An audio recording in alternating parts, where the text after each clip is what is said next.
யார் இந்த மக்களுக்காக பேசுறா, உண்மையிலுமே இந்த மாற்றத்தை யாரால் விளைவிக்க முடியும் என்று நீங்கள் சிந்தியுங்கள். சிந்தித்துவிட்டு ஏப்ரல் 23ஆம் தேதி நீங்கள் தேர்தல் நாளன்று வாக்கு செலுத்த போறதுக்கு முன்னாடி கண்ணை மூடி ஒரு நிமிடம் யோசித்து பாருங்கள். நம்ம பெண் பிள்ளைகள் பாதுகாப்பாக இங்க வாழ முடியுமா, நம்ம பள்ளி மாணவர்கள் படிக்க முடியுதா, நம்ம மருத்துவம் பார்க்க முடியுமா என்பதை சிந்தித்து விட்டு அடுத்த தலைமுறை பிள்ளைகளுடைய வாழ்க்கைக்காக விவசாய சின்னத்தில் ஏற்கனவே ஏந்திய விவசாய சின்னத்தில் வாக்களித்து நாம் தமிழர் கட்சியினுடைய 1000 விளக்கு சட்டமன்ற தொகுதியின் வேட்பாளராக போட்டியிடக்கூடிய அண்ணன் களஞ்சியம் அவர்களை வெற்றி பெற செய்யுங்கள். கட்டாய மாற்றம் நடக்கும். நன்றி, வணக்கம். நாம் தமிழர், நாமே தமிழர். தமிழ் தேசிய இனத்தின் ஒற்றை நம்பிக்கை. அடுத்ததாக 1000 விளக்கு சட்டமன்ற தொகுதியின் வெற்றி வேட்பாளர் அண்ணன் சோழன் மு களஞ்சியம் அவர்கள் உங்களோடு.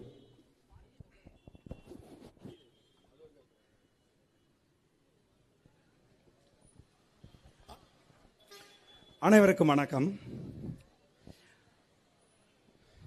1000 விளக்கு சட்டமன்ற தொகுதியில் இதுவரைக்கும் அதிமுக திமுக அப்படின்னு சொல்லி இந்த 2 கட்சிகளும் மாறி மாறி வெற்றி அடைந்திருக்கிறார்கள்.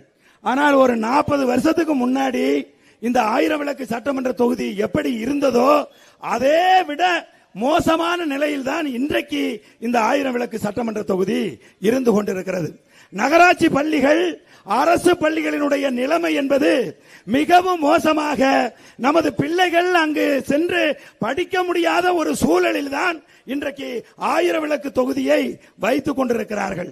அதே மாதிரி இந்த 1000 விளக்கு தொகுதியில் வாழுகிற இந்த மக்களுக்கு உங்களுக்கு நாங்க புதுசா வீடு கட்டி தரோம் அப்படின்னு சொல்லி ஒரு 24,000 ரூபாய்க்கு ஒரு செக்கை கொடுத்துட்டு அவர்களை எல்லாம் வீட்டை காலி பண்ணி வேறொரு இடத்துக்கு போக சொல்லிவிட்டு இந்த 5 ஆண்டு காலமாக அவர்களுக்கு இன்றைக்கு வரைக்கும் வீடு கட்டி கொடுக்கவில்லை.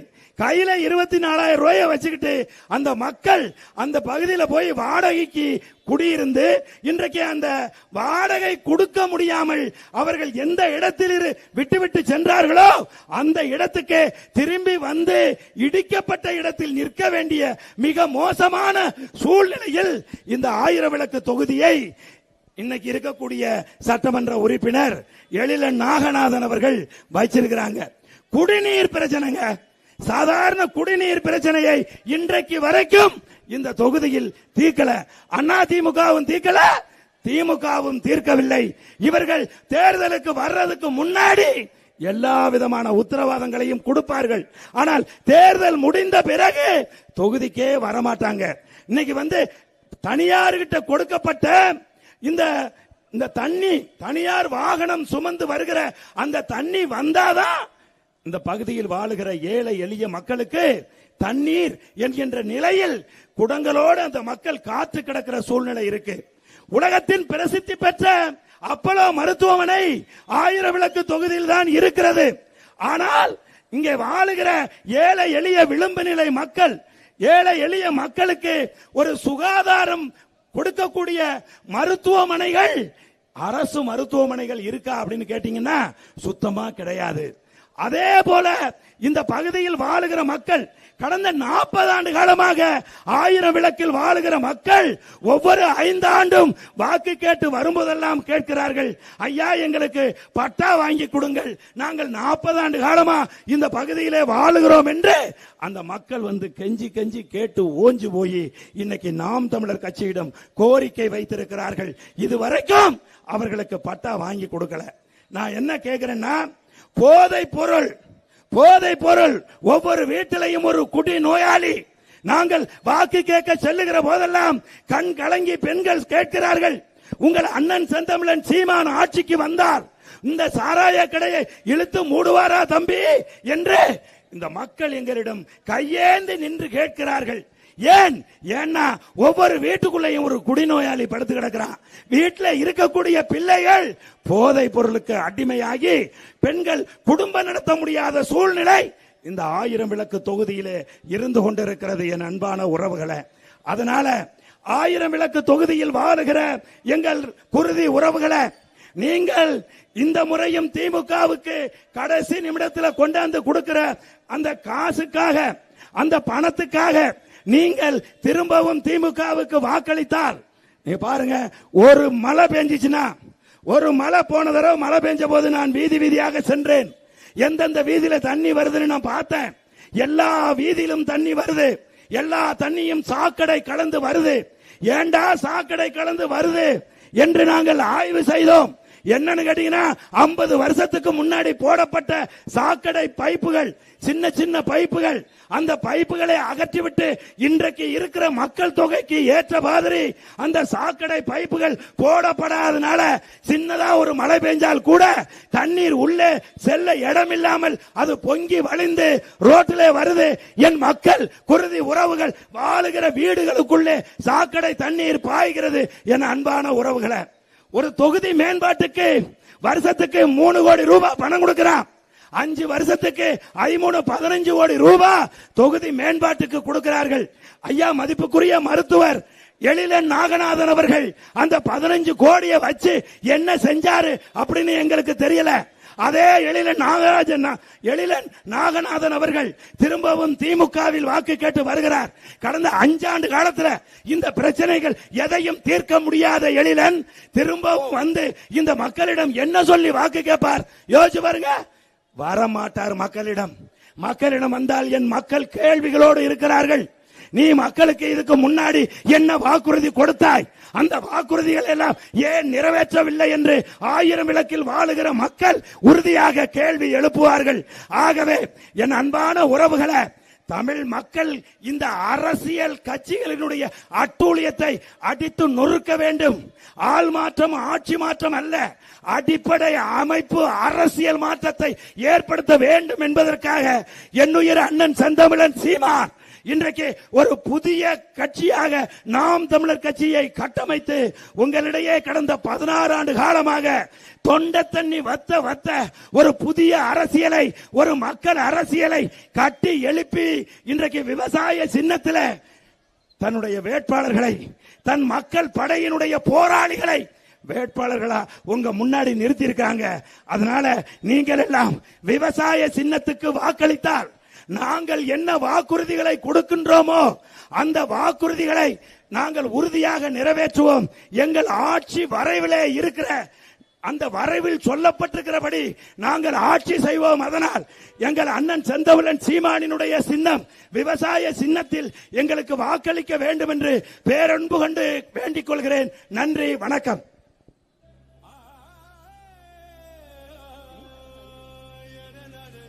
தமிழகத்தினுடைய இந்த உலகம் முழுவதும் வாழுகிற தமிழர்களின் ஒற்றை நம்பிக்கை என்னுயிர் அண்ணன் செந்தமிழன் சீமான் அவர்கள் உங்களோடு. 1000 விளக்கு தொகுதி உக்களஞ்சியம் வெல்லும் பகுதி செந்தமிழ்.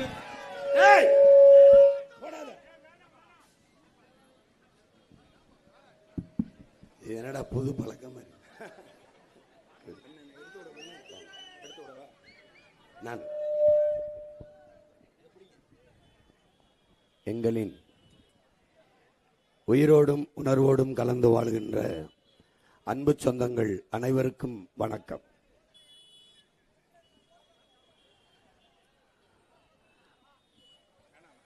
உலகெங்கிலும் பல்வேறு நாடுகளில் உரிமை இழந்து அடிமைப்பட்டு கிடந்த இனங்கள் எல்லாம்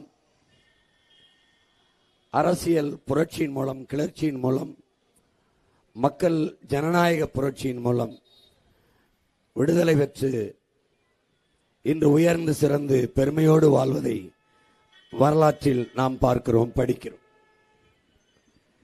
நம் நாட்டிலே 60 ஆண்டுகளாக உரிமை இழந்த அடிமையாக வாழ்வதற்கே நாம் அரசியல் செய்து கொண்டிருக்கிறோம். அதுதான் அரசியல் என்றும் எண்ணிக்கொண்டிருக்கிறோம். அடிமையாக வாழ்வதையே அருமையான சுதந்திரம் என்று எண்ணிக்கொண்டிருக்கிறோம். இங்கே பிழைப்பது வேறு, வாழ்வது வேறு. வாழ்வது என்பது செம்மாந்து வாழ்வது. வையத்துள் வாழ்வாங்கு வான்பவன் வானுரையும் தெய்வத்தில் வைக்கப்படும் என்கிறது தமிழ் மறை. பெருமையோடு வாழணும். இந்த மண் உலகில் எத்தனை பேர் பிறந்திருப்பார்கள், இறந்திருப்பார்கள். ஆனால் எத்தனை பேர் மக்களின் இதயங்களில் நிறைந்து வாழ்கிறார்கள் என்பதை எண்ணி பார்க்க வேண்டும். விரல் வெட்டி எண்ணிவிடலாம். இந்த உலகில் மிகப்பெரும் மாறுதல்களை உருவாக்கி இந்த மானுட சமூகம் மேம்பட்டு உயர்ந்து பெருமையோடு இன்னைக்கு வாழ்வதற்கு காரணமாக விரல் வெட்டி எண்ணினால் உலகெங்கிலும் மாறுதலை உருவாக்கியவர்கள் 500 பேர் இருப்பார்கள், அவ்வளவுதான். ஆனால் அந்த 500 பேரும் தன் மனச்சான்று வழி நடத்தியபடி நடந்தவர்கள் தான். இங்கே உலகெங்கிலும் மாறுதல்களை, புரட்சியை, மிகப்பெரிய மாற்றத்தை எல்லாம் ஏற்படுத்தியவர்கள் சாதாரண மக்கள் தான். மன்னர்களோ அமைச்சர்களோ இல்லை, பெரிய செல்வந்தர்களோ இல்லை, சாதாரண மக்கள் தான் உலகெங்கிலும் மாபெரும் புரட்சியை ஏற்படுத்தி மாற்றத்தை உருவாக்கி இருக்கிறார்கள். அப்படித்தான் நாம் முன்னெடுக்கிற இந்த அரசியல் ஒரு புரட்சிகர மகத்தான கனவை முன்னெடுத்துகிற ஒரு மாற்றத்திற்கான ஒரு அரசியல். இங்கே அரசியல் என்பது எப்படி கட்டமைக்கப்பட்டிருக்கிறது என்பதை அறிவு சமூகம், என்னிலும் இளைய என் தம்பிதங்கள் சிந்திக்கணும். இவர்களுடைய அரசியல் கட்டமைப்பின் அடித்தளம் சாதி, மதம், சாராயம், பணம். நடுவால ஒரு தூண், இது 4 தூண்கள், நடுவில் ஒரு தூண் திரைக்கவர்ச்சி. இதுல தான் கட்டமைத்திருக்கிறது. இவருடைய இந்த ஆட்சி அதிகாரத்தின் செயல் திட்டம் என்ன? சலுகை, மானியம், போனஸ், இலவசம். இந்த 60 ஆண்டுகளில் இதை தவிர வேற ஏதாவது சொற்களை நீங்கள் கேட்டதுண்டா? மானியம், சலுகை, போனஸ், இலவசம், அவ்வளவுதான், அவ்வளவுதான். இங்கே என் அன்பு பெற்றோர்களும் என் அன்பு தம்பி தங்கைகளும் கவனிக்கணும். சாதி ஒரு சமூகத்தில் வந்து ஒரு நாட்டில் சாதி அரசியலாகி அது அதிகாரத்துக்கு வருமானால் அங்கே சகோதரத்துவம், சமத்துவம் செத்துப்போகும். சகோதரத்துவம், சமத்துவம் என்பது கேள்விக்குறியாகிவிடும், இருக்காது. மதமே அரசியலாகி அது அதிகாரத்திற்கு வருமானால் அங்கே மனிதநேயம் என்பது மரணித்து போகும், இருக்காது. பணம் அரசியலானால் அங்கே போராடி பெற்ற சுதந்திரமும் கட்டமைக்கப்பட்ட ஜனநாயகமும் செத்து போய் கேடுகட்ட பணநாயகம் பிறந்துவிடும். இப்போது அதான் நடக்கிறது. பணம் அரசியலானால் அங்கே பண்பாடும் ஒழுக்கமும் செத்து போகும். பணம் அரசியலானால் சேவை என்கிற சொல் செத்து போய் எவன் முதலீடு செய்கிறானோ, வாக்குக்கு காசு கொடுக்கிறானோ அவனுடைய லாப தேவை வந்துவிடும், மக்கள் சேவை செத்துவிடும். இதுதான் இருக்கிற உண்மை நிலை, யதார்த்த நிலை. இதை கற்றறிந்தவர்கள், கற்றுக்கொண்டிருக்கிற என் தம்பி தங்கைகள் புரிந்து கொள்ளணும். இதை கடந்து ஒரு அரசியலை கட்டமைக்கணும். அப்ப எது? இங்கே நீண்ட காலமாக நீங்கள் பாருங்கள், கட்சி அரசியல் இருக்கும், தேர்தல் அரசியல் இருக்கும், மக்கள் அரசியல் இருக்காது. இங்கே செய்தி அரசியல், விளம்பர அரசியல் செய்வார்கள், செயல் அரசியல், சேவை அரசியல் இருக்காது. அது எப்படின்னா, செப்டம்பர் 16 குடும்ப தலைவிகளுக்கு 1000 ரூபாய் கொடுப்போம் என்பது செயல். இது பாருங்க செய்தி. ஆனால் ஜனவரி 1 இதற்கு நாடெங்கிலும் பதாகையில் வச்சு தொலைக்காட்சிகளில், டிஜிட்டல் எண்ணியல் திரையில் செப்டம்பர் 16 குடும்ப தலைவிக்கு 1000 கொடுப்போம் என்று ஜனவரி 1 விளம்பரம் செய்வார்கள். இதற்கு பேர் என்ன? செய்தி அரசியல், விளம்பர அரசியல். சேவை அரசியல் என்ன? ஒரு குடும்ப தலைவிக்கு உதவணும்னா 1000 ரூபாயோட ஈட்டிக்கொள்ள முடியாத வறுமை இருக்குன்னா, ஏழ்மை இருக்குன்னா 950 கோடியை இழக்குது அரசு. இந்த 950 கோடியை ஒவ்வொரு மாதமும் பார்த்தா 12,000 கோடி கிட்ட போகுது. அதை என்ன பண்ணணும்? 12,000 கோடியை ஒரு சிறு குறு தொழிலில் முதலீடு செய்து பெண்களுக்கு கொடுக்கணும்னு நினைச்சா அவங்களுக்கு நிலையான ஒரு வாய்ப்பை, வேலை வாய்ப்பை ஏற்படுத்தி வருவாய் பெருக்கத்தை கொடுத்து தங்கள் கைகளிலேயே சம்பாதித்து கொண்டு வாழ்கிற ஒரு தற்சார்பு வாழ்க்கை முறையை கொடுப்பது செயல் அரசியல், சேவை அரசியல். இந்த 1000 வச்சு கொடுத்து ஏமாற்றுவது என்பது அது ஒரு விளம்பர அரசியல், செய்தி அரசியல். அங்கே சேவையும் இல்லை, செயலும் இல்லை, அது மக்கள் அரசியலும் இல்லை. ஒரு கட்சி ஆட்சிக்கு வந்த பிறகு, இப்ப தேர்தல் நடக்குது, ஆட்சிக்கு வந்துட்டா மக்களை பற்றி தான் சிந்திக்கணும், அடுத்த தேர்தலை பற்றி சிந்திக்க கூடாது. கட்சிக்கு நிதி வதிப்பது, பார்ட்டி ஃபண்டுன்னு வாங்க வேண்டியது, அப்புறம் ஒவ்வொரு மாவட்ட செயலரும் பணம் வாங்க வேண்டியது, கமிஷனை வாங்க வேண்டியது, அதை வச்சுக்கிட்டு அடுத்த தேர்தலையே குறிவிக்கிறது. எப்படி? மக்களை பற்றி சிந்திக்காமல், மக்கள் அரசியலை சிந்திக்காமல் கட்சி அரசியல், தேர்தல் அரசியல். தேர்தல் அரசியல்னா என்னன்னா, மகளிர் வாக்கை நம்ம எடுக்கணும். என்ன பண்ணலாம்? குடும்ப தலைவிக்கு 1000 தேர்தல் அரசியல். அடுத்து படிக்க போற இளைஞர்கள் வாக்க நம்ம பக்கம் இழுக்கணும். என்ன பண்ணலாம்? தமிழ் மகன் 1000 சரி. அப்புறம் படிக்க போற பெண்கள் வாக்கை நம்ம கட்சிக்கு எடுக்கணும். என்ன பண்ணலாம்? புதுமை பெண். புதுமை பெண் எது? 1000 ரூபாய்க்கு கையேந்திர பெண் தான் புதுமை பெண். எது உண்மையிலே புதுமை பெண்? எது? கல்வி, தன்னுடைய கல்விக்கேற்ற வேலை, யாரையும் சார்ந்திராது தன் உழைப்பின் மூலம் வாழ்கிற தற்சார்பு வாழ்க்கையை எந்த பெண் நிலைநாட்டிக் கொள்கிறாளோ, ஈட்டிக் கொள்கிறாளோ, ஏற்படுத்திக் கொள்கிறாளோ அவதான் புதுமை பெண். யார் காலையும் சார்ந்து அப்பாவையோ அம்மாவையோ அண்ணனையோ தம்பியோ கணவனையோ சார்ந்தில்லாமல் தன் கையாலே உழைத்து தனக்கான வருவாயை பெருக்கிக் கொள்கிற தற்சார்பு வாழ்வை ஒரு பெண் பெறுகிறாள் என்றால் சமூகத்தில் மதிப்பு உயரும். அவள் கல்விக்கேற்ற வேலையை பெற்று, வேலைக்கேற்ற சம்பளத்தை பெற்று, அதுக்கேற்ற வாழ்க்கையை அமைத்துக் கொள்கிறாள் என்றால் அவள் புதுமை பெண். இந்த யார் எந்த ஆண் துணையும் இல்லை என்றாலும் அவரை சார்ந்து வாழாமல் என்னால் வாழ முடியும் என்கிற ஒரு பெண் பிறரை சார்ந்தில்லாமல் தன் காலிலே நிற்கிற வலிமையை பெறுகிறாளோ அவை புதுமை பெண். அப்படி இல்லையே. அப்போ படிக்க போற பெண்கள் வாக்கை இழுக்கணும், மாணவர்கள் வாக்கை இழுக்கணும், மகளிர் வாக்கை கவரணும் என்று திட்டமிடுவதுதான் தேர்தல் அரசியல். இப்ப உதாரணமா 31 லட்சம் பேருக்கு ஒரே நல்ல மடிக்கணினி. எப்போ எப்போ? இந்த மாதம் தேர்தல், போன மாதம் 31 லட்சம் மாணவர்களுக்கு மடிக்கணினி. இதுதான் கேடுகட்ட தேர்தல் அரசியல். மக்கள் அரசியல் என்ன பண்ணியிருக்கணும்? போன ஆண்டே கொடுத்துருக்கணும். உண்மையிலே மாணவர்கள் மேல அக்கறை இருந்தா போன ஆண்டே கொடுத்துருக்கணும். அதுவும் +2 படிக்கிறவருக்கு இல்ல, 3வது ஆண்டு படிக்கிறவனுக்கு. எவனுக்கெல்லாம் வாக்குரிமை இருக்கோ அவனுக்கு கொடுத்துறது. மருத்துவக் கல்லூரியில் 3ஆம் ஆண்டு படிக்கிறவங்க ஏன்னா அந்த வாக்கை உறுதி செய்யணும். எப்படி? இதுதான் தேர்தல் அரசியல். இப்போ இதுக்கு முன்னாடி பொங்கலுக்கு 3000 கொடுக்கல. இந்த முறை பொங்கலுக்கு, ஏன்னா இந்த ஆண்டு தேர்தல் வருதுங்கிறதுனால இந்த ஆண்டு பொங்கலுக்கு 3000 பணம். ஏன்? தேர்தல் அரசியல்.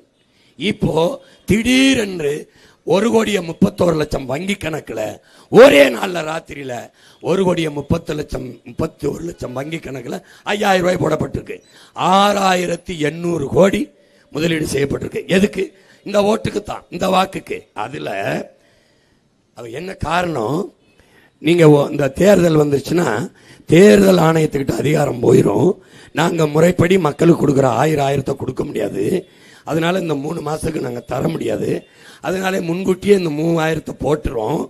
அப்புறம் இந்த 2000 எதுக்குன்னா கோடை, ஏப்ரல் மேல உங்களுக்கு கோடை விடுமுறை, சம்மர் வெக்கேஷன். ஏன்னா இந்த ஆண்டு தான் ஏப்ரல் மே வருது, போன ஆண்டு இல்ல. அது இந்த ஆண்டு வர்றதுனால கை செலவுக்கு அப்பாவுக்கு நாட்டு குடிகள் மேல அக்கறை, கை செலவுக்கு 1000 ஏப்ரல் மாசத்துக்கும் மே மாசத்துக்கும் கை செலவுக்கு கொடுத்துருக்காப்புல. ஏன்? ஏப்ரல் மேல தேர்தல் வருது. வாக்குக்கு நேரடியாக காசை, மக்கள் காசை, அரசு காசை 6,800 கோடியை அதிகாரத்தில் இருப்பதால் மக்களின் வங்கி கணக்கில் கொடுத்து தன் வாக்கை தக்க வைக்கிறது. இதுதான் தேச துரோகம், ஜனநாயக படுகொலை. சம அளவில் தேர்தலில் போட்டிடுறோம் நாங்க. மக்களாட்சி ஜனநாயகத்தில் சம வாய்ப்பு, சம உரிமைங்கிறீங்க. எனக்கு எங்க சம வாய்ப்பு? எனக்கு எங்க சம உரிமை? உங்ககிட்ட காசு இருந்தது, கவர்மெண்ட் அரசு உங்ககிட்ட இருந்துச்சு, போட்டீங்க. நான் என்ன போடுறது? எப்படிப்பட்ட ஆட்சி முறை, எப்படிப்பட்ட அரசியல்? என் தாத்தன் காமராஜ் தேர்தலில் நிக்கல, கட்சி ஆட்சி அமைக்குது. அப்போ தேர்தலில் நின்று 6 மாசத்துக்குள்ள வெல்லணும், அப்பதான் முதலமைச்சர் ஆக முடியும். அப்போ குடியாத்தத்தில் ஒரு இடைத்தேர்தல் வருது. இடைத்தேர்தல் அங்க கோதண்டராமன் கம்யூனிஸ்ட் கட்சியை சார்ந்த ஒருத்தர் போட்டிடுறாப்ல, நம்ம தாத்தா போட்டிடுறாப்ல. வாக்கெட்டு போகும்போது சனம் ஓடியாந்து ஐயா இந்த பாலத்தை கட்டி கொடுங்கய்யா, இந்த பாலத்தை கட்டி கொடுங்கய்யா, நாங்க உங்களுக்கு ஓட்ட போட்டுறோம்னு சொல்லுது. நாங்க உங்களுக்கு ஓட்டு போட்டுறோம்னு சொல்றாங்க மக்கள். பார்க்கலாம் ஆகட்டும், பார்க்கலாம் போயிட்டாரு. கூட வந்த தலைவர்கள்லாம் ஐயா கட்டித்தாரேன்னு ஒத்த வார்த்தை சொல்லியிருந்தா சனம் நமக்கு ஓட்டு போட்டுரும்ல. சை, அது நல்லாவா இருக்கு? நம்ம முதலமைச்சர் ஆயிட்டோம், நம்ம போட்டிடுறோம், ஐயானா முதலமைச்சர் கட்டி கொடுத்துருவாருன்னு சனம் நம்பும். நான் கட்டித்தரேன்னு சொன்னா ஒரு மாதிரி லஞ்சமாயிராதா?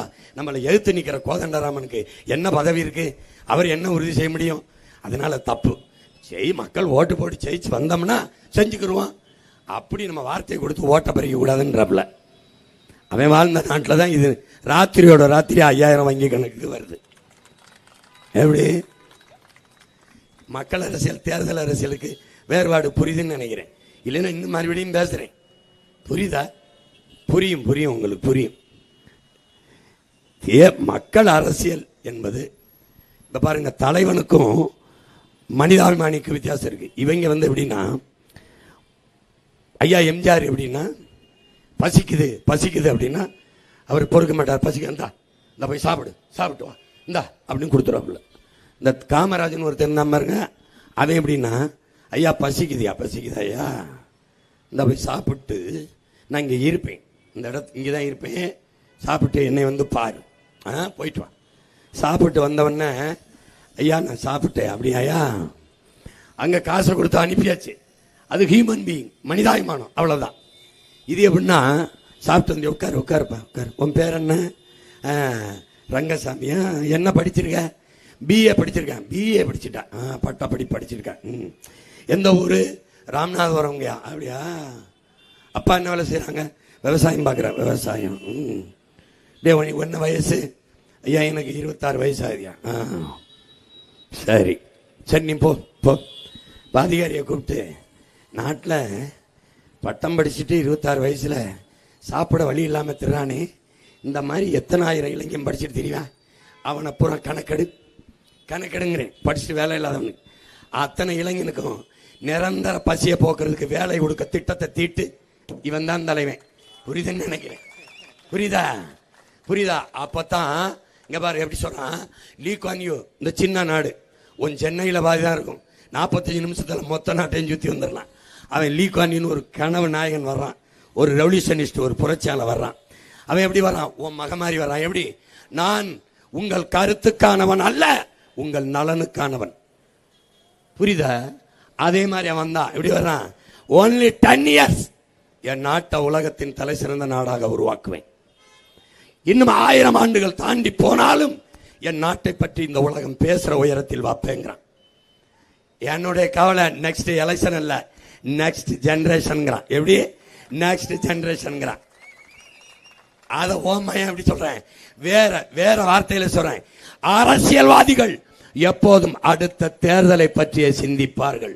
தலைவர்கள் மட்டும்தான் அடுத்த தலைமுறையை பற்றி சிந்திப்பார்கள்.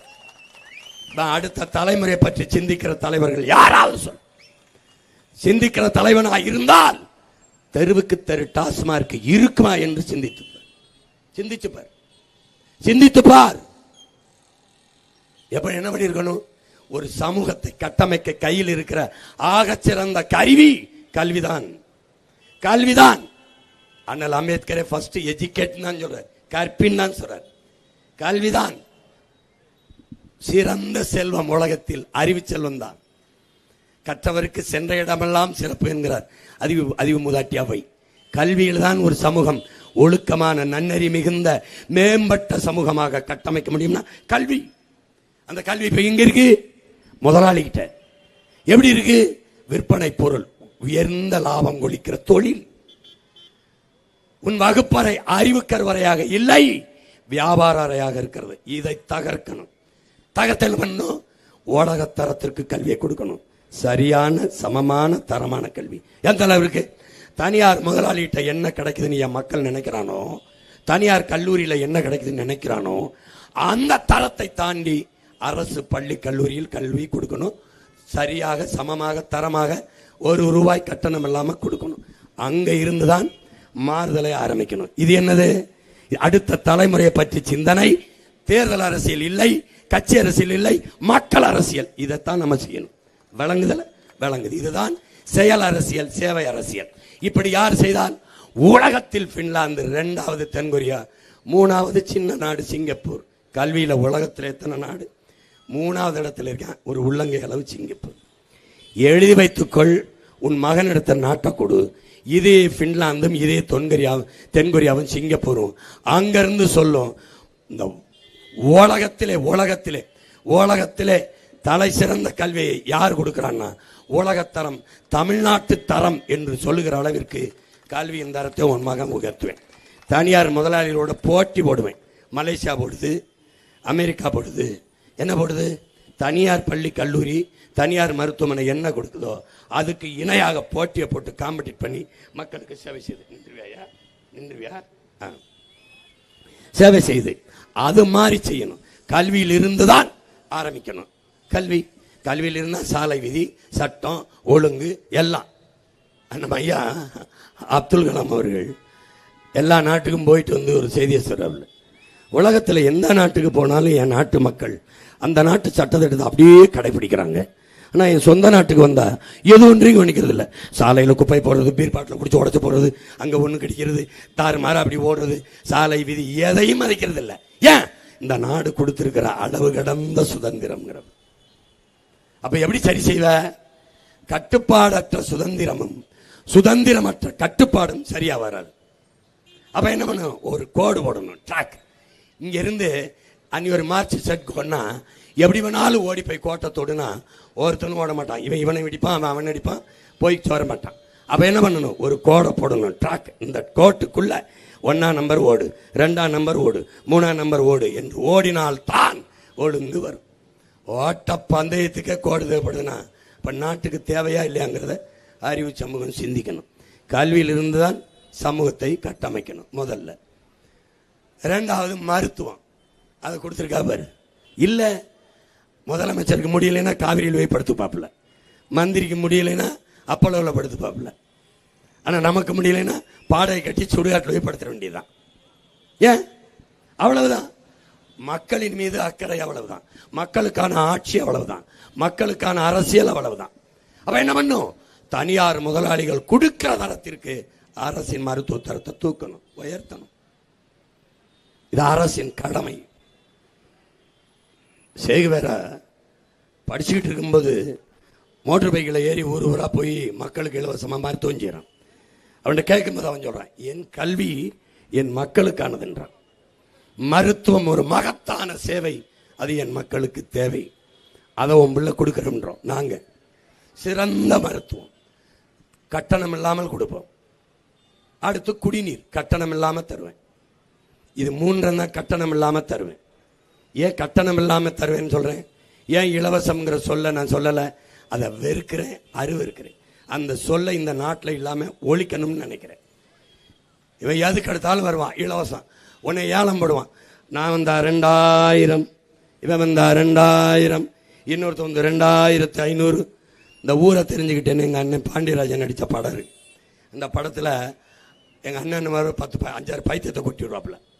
எங்கள் பயில்வான்றாங்கன்னு அதை அண்ணன் ஏலம் போடுவாப்புல. பழைய நாற்காலி இதுகளை போடும்போது நான் சொல்கிறத திருப்பி சொல்லணும். 1000 அப்படி சொல்லக்கூடாது. நான் 1000னா 2000 சொல்லணும். நான் 2000னா 3000 சொல்லணும். பயிற்சி கொடுத்து 5 பைத்தியங்களை கொண்டாந்து நிறுத்திடுவாப்புல. இவர் 7000 மதிப்பு இந்த நாற்காலி 1000 அப்படின்னு ஒரு பைத்தியம், 2000 இன்னொரு பைத்தியம், 3000 இன்னொரு பைத்தியம், 4000. இப்படி பைத்தியக்காரங்களை நீ தேர்வு பண்ணி அவன் உன்னை ஏலம் போட்டுக்கிட்டு இருக்கான். 1000 2000 கடைசியா ஒரு பைத்தியம் பிம்பிளி கீப்பிளா பின்ட்டு போகும். அதுதான் பைத்தியங்களா, நீ 1000 கொடு 2000 கொடு, எங்கிருந்துடா எடுப்ப அந்த 2000 எங்க எடுப்ப? ஏற்கனவே 10,50,000 கோடி 10 லட்சம் கோடி கடன் டெபிசிட், கடன் 1 லட்சம் கோடி வட்டி, நாட்டின் பட்ஜெட் 3 லட்சம் கோடி, 1 லட்சம் கோடி போயிட்டு இருக்கு. இவன் அறிவிச்சிருக்க ஃப்ரீ ஸ்கீம் இருக்குல்ல, இலவச அறிவிப்பு. தேர்தல் அறிக்கை என்ன நினைக்கிறேன்? நாங்கள் வந்தால் ஃப்ரிட்ஜ் கொடுப்போம், நாங்கள் வந்தால் 1 லிட்டர் எண்ணெய், 1 கிலோ பருப்பு, அப்புறம் 10,000 போடுவோம், இவர் வந்து 8,000 டோக்கன். இதுவாடா தேர்தல் அறிக்கை? இதுவாடா ஒரு தலைவனின் கனவு? இதுவா? இதை சைத்துக்கிட்டு இந்த சமூகம். கல்வி எதுக்கு தான் உங்களுக்கு இருக்கு? மூளைங்கிற உறுப்பு எதுக்கு தான் இருக்கு? எதுக்கு தான் இருக்கு? எதுக்கு தான் இருக்கு? சரி, இந்த இருந்து தமிழ்நாட்டில் இருந்து 1/2 கிலோமீட்டர்ல தானே கேரளா இருக்கு, 1/2 கிலோமீட்டர் தானே இருக்கு.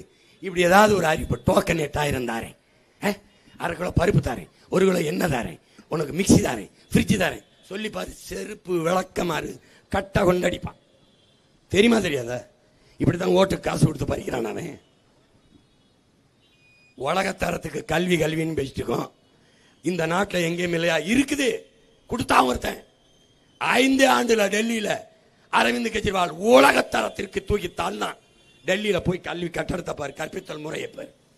நான் சொல்ற பின்லாந்து, தென்கொரியா, சிங்கப்பூருக்கு இணையா தூக்கி தள்ளுனான். கேரளாவில் ஒரு பெரியவர் பினராயி விஜயன் 31 விழுக்காடு அரசு பள்ளி கல்லூரிகளுக்கு தனியார் பள்ளிக்கு போய்கிட்டு இருந்த மாணவர்களை இழுத்து வந்துட்டார். தரத்தை உயர்த்தி கட்டடத்தை கற்பித்தல் முறையை தூக்கிட்டான். இங்க படிக்கிற பிள்ளைகள் படிக்கிற பள்ளிக்கூடம் சுடுகாடு மாதிரி இருக்கு, சுடுகாடு நட்சத்திர விடுதி மாதிரி இருக்கு. என்ன ஆட்சி முறை இது? இதை சாய்த்துக்கிட்டு இந்த முறையும் வாக்கு செலுத்த தயாராயிட்டாங்க. அவர் ஃப்ரிட்ஜு தராரு, இவர் டோக்கன் தராரு. டோக்கனை கொடுத்து எதை வேணாலும் வாங்கிக்க அப்படின்னு. எதை வேணா வாங்கிக்கலாம், தமிழ்நாட்டு முதலமைச்சர் பதவி வாங்கிக்கலாமா? 8000 கொடு. ஏடா பைத்தியங்களா, குடிக்க வச்சு 10 லட்சம் பேர் தாலி எடுத்திருக்கிய, இந்த தாலியை வாங்கிடலாமா? என் மானத்துக்காக உயிரை விட்ட இனக்கூட்டத்தின் மானத்தை வித்திருக்கீங்களே. இதுல வேற தமிழகத்தை தலை குனிய விட மாட்டேன், தலை நிமிர விட மாட்டேன்னு சொல்லு. எவன் தலை குனியான், தலை நிமிர்ந்திருக்கான், குடிச்சு தொங்கி போச்சு, இப்படி தொங்கி திரியான். வேட்டி விழுகுதா சட்டை விழுதான்னு தெரியாம தெருவில் விழுந்து திரியான். கேவலம் கேவலம் கேவலம். கொடுத்து கொடுத்து வாழ்ந்த இனத்தை கையேந்தி நிற்கிற, வாங்குவதற்கு கையேந்தி நிற்கிற ஒரு இனமாக மாற்றி நிறுத்தி விட்டார். வெற்று அறிவிப்பு, இலவச அறிவிப்பு. சரி, படித்தவர்கள் வரலாறு, புவியியல், அறிவியல், பொருளாதாரம் எல்லாம் படிக்கிறீங்க. ஒரு நாடு கடன்பட்டு 10 லட்சம் கோடி கடன். ஆசிரியருக்கு சம்பளம் கொடுக்க முடியல, வீதியில் வந்து போராடுறான். பகுதி நேர ஆசிரியர், நாங்க சம வேலை செய்யறோம், சம ஊதியம் கொடுங்க, பணியை நிரந்தரம் கொடுங்கிறான், கொடுக்க முடியல. மருத்துவர், உயிர் காக்கும் மருத்துவர் இருக்கான்ல, வீதியில் வந்து நிக்கிறாங்க மருத்துவ பெருமக்கள். அறிவை புகட்டும் ஆசிரியர் பெருமக்கள் வீதியில் நிற்கிறாங்க. உயிரை காக்கும் போது சேவை செய்கிற தேவதைகளா இருக்கிற சேவை பெண்கள், நர்சுகள், செவிலியர்கள் வீதியில் நிற்கிறாங்க ஊதிய உயர்வுக்கு. போக்குவரத்து தொழிலாளர்கள் பழைய ஓய்வூதியத்தை எங்களுக்கு கொடுங்க, நீங்க சொன்னது மாதிரியே கொடுங்கன்னு கேட்கிறாங்க. இந்த ஆசிரியர்களுக்கெல்லாம் அவங்க கேட்கிற சம்பளத்தை கொடுக்க அதிகபட்சம் 150 கோடி செலவாகும். அவ்வளவுதான். ஆனா 6800 கோடியை நீங்க 5000 ரூபாயில இழக்கிறீங்க. 980 கோடியை இந்த 1000 ரூபாயில இழக்கிறீங்க. எங்க அம்மா எனக்கு 1000 ரூபாய் கொடுங்க மாசம்னு கேட்டா, எங்க அம்மா வங்கி கணக்கில் 5000 போடுங்கன்னு கேட்டா. ஆனால் கேட்கிறார்கள் ஆசிரியர்கள், கேட்கிறார்கள் மருத்துவர்கள், கேட்கிறார்கள் செவிலியர்கள், கேட்கிறார்கள் மகளிர் சுய உதவி குழு பெண்கள். கேட்கிறவன் கொடுக்க மாட்டேங்கிற, எப்படி கேட்கிறான்? என் விவசாயி, நான் வெம்பாடு விட்டு வேர்வை சிந்தி விளைய வச்ச நெல்ல நீ உரிய விலை கொடுத்து அகவிலையை கொடுத்து வாங்கி கொள்முதல் செய்து சேமிப்பு கிடங்களை சேமித்து வாய் என்று கேட்கிறான். சாலையில போட்டு வீதியில போட்டு முளைக்க வச்சு வேர்வை சிந்தனவனை கண்ணீர் சிந்த நிக்க வைக்கிறேன். ஆனால் குடிக்கிற டாஸ்மார்க் சரக்க குளிரூட்டப்பட்ட அறையில பூட்டி வச்சு கண்காணிப்பு கருவி வச்சு வாசல்ல 2 காவலரை போட்டு பாதுகாக்கிற. யார் நீ? யாரு? 4 கோடியில கட்டினா 400-500 பேர் இருந்து படிக்கிற நூலகத்தை கட்டிடலாம். படிக்க பள்ளிக்கூடம் கட்டி தராம குட்டி வச்சர் ஆக்கிட்டு 200 ஒரு 300 கோடியில லைப்ரரி கட்டுறேன், நூலகம் கட்டுறேன், மாளிகை மாதிரி கட்டுறேன்னு அங்க உட்கார்ந்து படிக்க ஒருத்தனும் இல்ல. எதுக்கு நீ 400 கோடி 300 கோடிக்கு நூலகம் கட்டுற? கட்டு, 10 கோடி கட்டு. அந்த முதலீட்டை பள்ளிக்கூடத்துக்கு கொடு, பள்ளிக்கூடத்தை தரமா கட்டு, கழிவறை கொடு, பெயர் பல கொடு, எண்ணியல் திரையை கொண்டா, டிஜிட்டல் போர்டு கொண்டு வா, விளையாட்டு திடல் கொடு, அங்கே நீச்சல் குளம் கொடு. ஏன் கெஜ்ரிவால் கட்டியிருக்கான, உன்னால முடியாதா? எல்லாத்துக்கும் மற்ற மாநிலங்களை விட நாம நல்லா தான் இருக்கணும். எங்க கிழிச்ச? கேரளால கல்வி இல்ல, டெல்லியில கெஜ்ரிவால் கொண்டு வந்து எஜுகேஷன் இல்ல, எங்க இருக்கு? அப்போ ரைத்துக்காரன் நாட்டை படைச்சு தொலைச்சு விடுங்க, மாத்துங்க. அதனாலதான் உன் பிள்ளை திரும்ப மாற்றம்ங்கிறது சொல்லல, செயல். அண்ணல் காந்தியடிகள் என்ன சொல்றாரு? நீ இந்த உலகத்தை எப்படிப்பட்ட மாறுதலுக்கு கொண்டு வர நினைக்கிறியோ அது நீ உன்னிலிருந்து தொடங்குறாங்கிறப்பல. நான் என்னிலிருந்து தொடங்கிட்டேன்.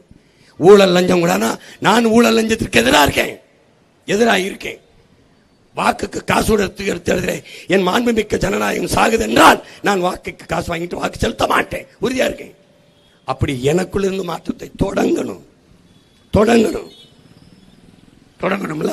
என் தாய்மொழியோடு பிறமொழி ஆங்கிலம் கலந்து பேசக்கூடாது நினைச்சா நான் பேசக்கூடாது.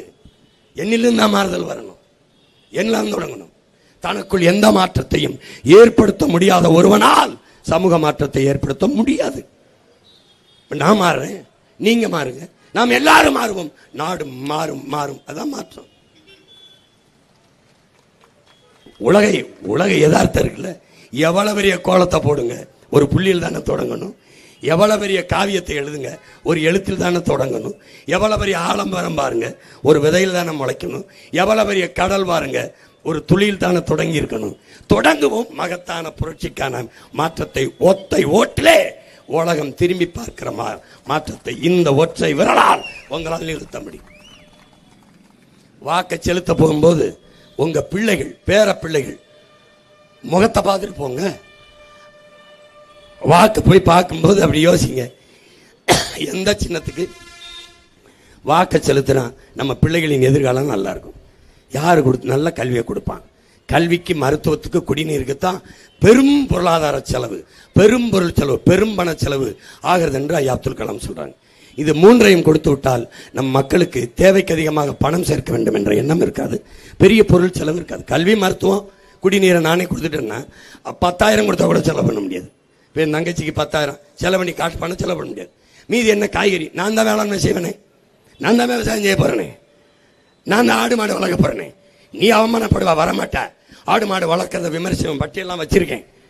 நான் வந்து உட்கார்ந்த பண்ணேன், அவன் பேரெல்லாம் எடுத்து அவன் வீட்டில் பால் குடிச்சான தூக்கிட்டு வாடா, கறிதண்ணை தூக்கிட்டு வா. நீ தானே ஆடு மாடு மேய்க்கிறது, அவமானம் வாடா, மரத்தில் கட்டுறா, பச்சை மட்டை ஏடுறா, கொன்னே விடுவேன். பால் குடிக்கூடாது, கறி திங்கக்கூடாது, முட்டை சாப்பிடக்கூடாது. ஆமா, என்ன அப்போ பெரும் பொருள் செலவு இதில் போயிடுது. அதை தவிர்ப்பதற்கு இது மூன்றையும் தரமாக கொடுக்கணும். இப்போ யார் கொடுப்பான்னு பாரு. சாப்பிட்டு போய் தான் வாக்கு செலுத்த போவீங்க. குனிஞ்சு காலையில் சாப்பிடும்போது மகன் சொன்னதுக்காக, உன் உடன்பிறந்த சொன்னதுக்காக தட்டை பாரு. தட்டு இந்த சாப்பாட்டில் சாப்பிட்ற சாப்பாடை தந்தது யார்? கடையில் வாங்கியிருப்ப, கடைக்கு அந்த கத்தரிக்காய், வெண்டைக்காய், அரிசி பருப்பை கொடுத்தவன் யார்? யோசிச்சு பாரு, விவசாயி. அப்போ அந்த விவசாயிக்கு நன்றிங்கிற ஒரு எண்ணத்தை நெஞ்சில் அந்த எண்ணத்தை சுமந்து போ.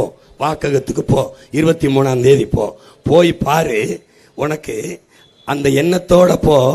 உனக்கு உணவை தந்தவன் என் சின்னமா நிற்பான், விவசாயி நிற்பான். அவனுக்கு என்ன செய்யணும்? நீ நீ நீ கார் இல்லாமல் வாழ்ந்துருவ, செல்போன் இல்லாமல் வாழ்ந்துருவ, தொலைக்காட்சி இல்லாமல் வாழ்ந்துருவ, எல்லாம் இல்லாமல் வாழ்ந்துருவ. ஆனால் நீரும் சோறு இல்லாமல் வாழ முடியாது. அப்போ உலகத்தில் முதன்மையானது உயிர் தேவை, உணவு தேவை தான். அதனால் சுழந்தும் ஏற்பின்னது உலகம், அதனால் உழந்தும் உழவே தலைன்னு நமது முன்னவன் வல்வ பெருமான் பாடினான். அப்ப என்ன பண்ணணும்? நன்றி அப்படின்னு ஒரு தடவை அவனை தொடு, ஒரு அழுத்து. இந்த தீய அரசியலை தீய வச்சு கொளுத்துவீங்க.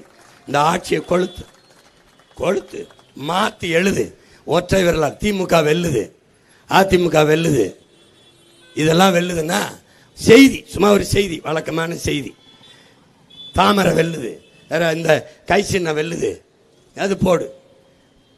விசில் போட போறியா? தேட்டரில் அடிச்சுட்டு தெரிந்தா, இப்போ தெருவில் அடிச்சு திரியா, ஊதி திரிற, ஊது எவ்வளவு நாள் ஊதி திரிறாங்க பாரு. நீ யோசிச்சு பாரு. போட்ட அதெல்லாம் ஒரு நிகழ்வு, சாதாரண ஒரு சம்பவம். ஆனால் உங்கள் பிள்ளைகள் எங்களுக்கு 1000 விளக்கிலே என் அன்பு தம்பி, என் ஆறுயிர்கள் இளவல் சோழன் மு களஞ்சியத்திற்கு, இங்கே தியாகர நகரில் என் தங்கைக்கு அனுஷா விஜயகுமாருக்கு நீங்கள் செலுத்தி வெல்ல வைப்பது என்பது எங்கள் வெற்றி அல்ல, உங்கள் வெற்றி. திமுக உதயசூரியனுக்கு போட்டீர்கள், அவர்கள் வென்றார்கள், நீங்கள் தோற்று போனீர்கள். ரெட்டலைக்கு போட்டீர்கள், அவர்கள் வென்றார்கள், நீங்கள் தோற்று போனீர்கள். கைச்சினத்துக்கு போட்டீர்கள், அவர்கள் வென்றார்கள், நீங்கள் தோற்று போனீர்கள். தாமரைக்கு போட்டீர்கள், அவர்கள் வென்றார்கள், நீங்கள் தோற்று போனீர்கள். எந்த இடத்தில் நீங்கள் வென்றீர்கள்? தமிழ்நாட்டு முதலமைச்சர் ஐயா ஸ்டாலின் அவர்கள், மாண்புமிக்க ஐயா ஸ்டாலின் அவர்கள் சட்டசபையில் பேசுகிறார். நாங்கள்லாம் இந்த போராட்டத்துக்கு முறையாக அனுமதி கொடுக்கறது இல்லைன்னு சண்டை. அப்போ தொடர்ச்சியாக விமர்சிக்கிறோம் ஊடகத்தில். அப்போ அவர் சொல்றாரு, கடந்த 3 ஆண்டுகளில் கழக அரசு, திராவிட மாடல் அரசு 1,00,000 போராட்டங்களுக்கு அனுமதி அளித்திருக்கிறது. அப்படி இதுல பெருமையா கொடுமையான்னு பார்க்கணும். 1,00,000 போராட்டத்தை 3 ஆண்டுகளை போட அடிக்கும். அப்ப 1,00,000 பிரச்சனைகளை தந்தது யார்? இந்த போராட்டங்களை மக்களுக்குள் திணித்தது யார்? அதிகாரத்தில் இருந்தவர்கள். எப்படி? 1,00,000 போராட்டம். அப்ப பிரச்சனைகளை தந்தவர்கள் இந்த பக்கம், பிரச்சனையை தீர்க்க வேண்டும் என்று வந்த உங்கள் பிள்ளைகள் இந்த பக்கம். என் அன்பு சொந்தங்களை, நீங்கள் இதில் எந்த பக்கம்? அதான் இருக்கிறது. தோற்று போனீர்கள் நீங்கள். ஒரு அடிப்படை வசதியை கூட நிறைவேற்ற முடியாமல் அரசு எதிர்பார்த்திருக்கிறீர்கள். மிக்சி, கிரைண்டர், 1000, 500, வேட்டி, சேலை, அரிசி, பருப்பு. தோற்று போனீர்கள். மாறுங்க. ரஷ்ய எழுத்தாளர் ஆண்டன் சொக்கேவ் சொல்றான், என்ன சொல்றான்? தோற்று போன சமூகம் எப்படி இருக்கும்னா, அரிதினும் அறியா ஒரு சிந்தனையாளன் வருவான். எப்பவாது அந்த சமூகத்துல அவனுக்கு எதிராக 1000 முட்டாப்பையில முன்னிறுத்துவான்றாப்ல. பூரா வாடகை வாங்கில கூட்டி வச்சுக்கிட்டு தேனா என்னை திட்டதான் வேலை அவனுக்கு. அவனும் சிந்திக்க மாட்டான், சிந்திக்கிறது கேட்கவும் மாட்டான். அந்த நாட்டில் தோற்று போன சமூகத்தில் தேவையற்ற அவசியமற்ற செய்தியை தலைப்புச் செய்தியா இருக்குங்கிறான். அப்படிதான் இருக்கும். நீ பாரு, இதை மாற்றணும். அப்ப என்ன செய்யணும்? என் அன்பு சொந்தங்கள், அறிவார்ந்த பெருமக்கள், கற்றறிந்த சான்றோர்கள், நல்லாட்சியை, நல்ல அரசியலை விரும்புகிற மக்கள், ஊழல் லஞ்சத்தை விரும்பாத, எதிர்க்க வேண்டும், அதை ஒழிக்க வேண்டும் என்று விரும்புகிற மக்கள், பசி பஞ்சமில்லாத நாட்டை படைக்க வேண்டும் என்று விரும்புகிற மக்கள், ஏழ்மை வறுமை இல்லாது ஒழிக்க வேண்டும், வேலையின்மை இல்லை என்ற நிலையை உருவாக்க வேண்டும், பாலுக்கலாத குழந்தை, கல்விக்கு ஏங்காத மாணவன், வேலைக்கலையாத இளைஞன், இதுதான் என் கனவு இந்தியா என்று அடிமை இந்தியாவில் இந்த முழக்கத்தை முன்வைத்தான் இளைய புரட்சியாளன் பகத்சிங். விடுதலை பெற்று 80 ஆண்டுகளில் இன்னும் அந்த முழக்கத்திற்கான அவசியம் அப்படியே இருக்கிறது.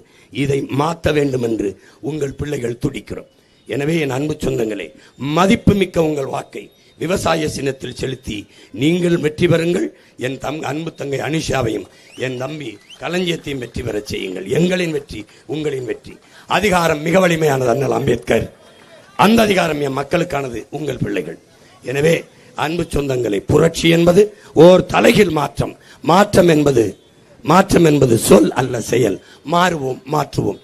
இது மாற்றத்திற்கான எளிய மக்களின் புரட்சி. புரட்சி எப்போதும் வெல்லும். நமது வெற்றி அதை சொல்லும். நம் இலக்கு ஒன்றுதான், இனத்தின் விடுதலை. இனம் வென்றாவோம், இனம் ஒன்றாவோம், இலக்கை வென்றாவோம். தமிழ்தாய் வாழ்க, தலைவர் பிரபாகரன் வாழ்க, என் தம்பி களஞ்சியமும் என் தங்கை அனுஷா விஜயகுமாரும் வெல்க, வெல்க, வெல்க. வணக்கம். தங்கா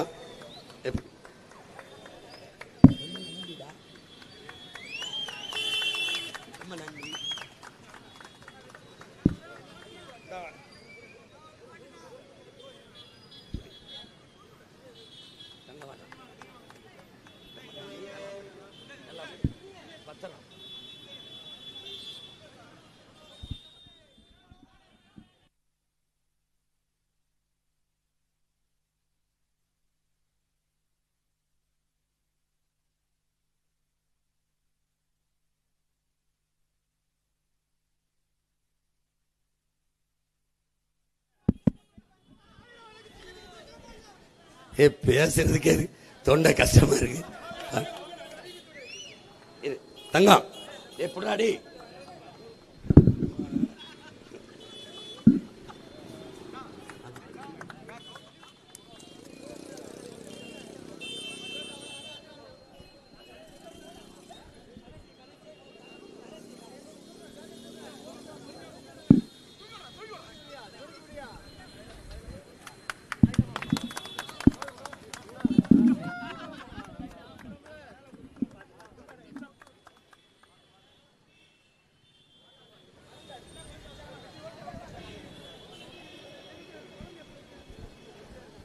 போடுகிற ஓட்டையெல்லாம் திருடனுக்கு தொடர்ந்து போட்டா நாட்டு நிலைமை என்ன ஆகும்?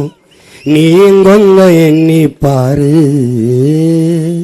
போடுகிற ஓட்டையெல்லாம் திருடனுக்கு தொடர்ந்து போட்டா நாட்டு நிலைமை என்ன ஆகும்? நீ கொஞ்சம் எண்ணி பாரு. ஊழல் லஞ்சம் பெருத்து போச்சு, உண்மை நேர்மை செத்தே போச்சு. மாண்புமிக்க மக்கள் ஆட்சி மண்ணோடு மண்ணா போச்சு. ஊழல் லஞ்சம் பெருத்து போச்சு, உண்மை நேர்மை செத்து போச்சு. மாண்புமிக்க மக்கள் ஆட்சி மண்ணோடு மண்ணா போச்சு. கேடுகட்ட பணநாயகம் கேலி பண்ணி சிரிக்குதம்மா. பொறுப்பது பாவம் தானே, சகிப்பது சாபம் தானே. நல்ல ஆட்சி மலர்வதற்கு என்ன வழி கூறம்மா? விவசாயி சின்னத்துல ஓட்ட நீயும் போடம்மா. போடுகிற ஓட்டையெல்லாம் திருடனுக்கே தொடர்ந்து போட்டா நாட்டு நிலைமை என்ன ஆகும்? நீயும் கொஞ்சம் எண்ணி பாரு.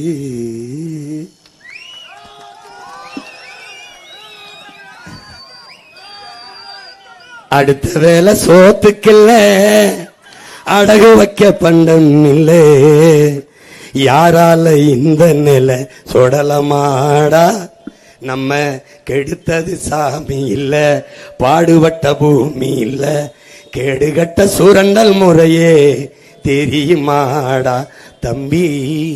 கேடுகட்ட சுரண்டல் முறையே தெரியுமாடா? ஓட்ட கேட்க கையெடுத்து கோட்டையில பைய எடுத்து கோடி கோடியா அடிக்கிறானே சொடலமாடா. நம்ம நாட்டை கூட வேலை பேசி ராத்திரியில் வித்துருவான். லஞ்சத்துக்கு பிறந்ததாடு நம்ம நாடடா தம்பி. லஞ்சத்துக்கு பிறந்ததுதான் நம்ம நாடடா. மொத்த கட்சி கூட்டணிய ஒத்த கட்சி எதிர்த்து நிற்கும். மொத்தத்துல வீர வேணும் சுடலமாடா. இந்த வித்தைகளை கத்துக்காம சத்தியத்தை ஒத்துக்காம கத்துனா போனதெல்லாம் கிடைக்குமாடா? உங்க மொத்த கட்சி கூட்டணிய எங்க ஒத்த கட்சி மோதி வெல்லும். மொத்தத்துல வீர வேணும் சுடலமாடா.